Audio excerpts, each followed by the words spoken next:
সেখান থেকে হনুমান করিল মধুকরের কাছে যাইয়া দিল চান্দ বলে হনুরে তুই পবনের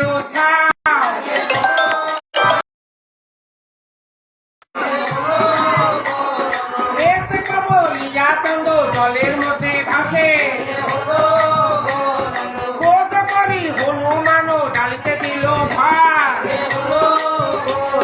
তিন প্রহরে ডোবে ডিঙ্গা মধুকর ডুবি হইল চান্দ বেনে ভাসে চিংড়ি মাছে ডিম পাড়িছে চান্দের দাড়ি মুছে কলা গাছে অক্ষলিতে সাগরে ভাষায় আমার পূজা করো যদি চান্দ সদাগর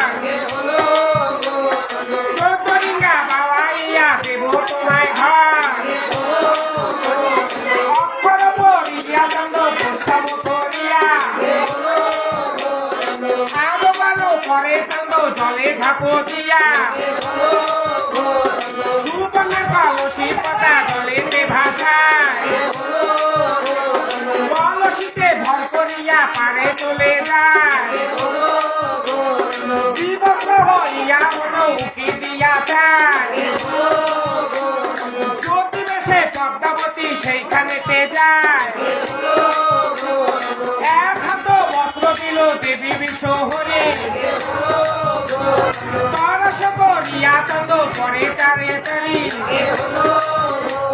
চৌদ্দ ডিঙ্গা ডুবি হলো চাঁদ দুঃখ লাগে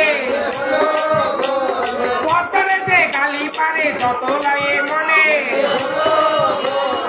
এলো মতে রইল হেতা চান্দ সদাগর ঘর বসে সোনারানী ভাবে নিরন্তা অবশেষে ধাইমাই আসি করিল জিজ্ঞাসা কিবা বস্তু খাইতে তোমার জিয়ায় আছে আশা সোনা বলে ও বোধাইও কি বলিব কথা আনিয়াও দেও আমারে শাগলতা পাতা সাদের ইচ্ছা হইল সোনার কৌতুক হইল ভারী এই কালে বলো কিন্তু সাক্ষর লাগা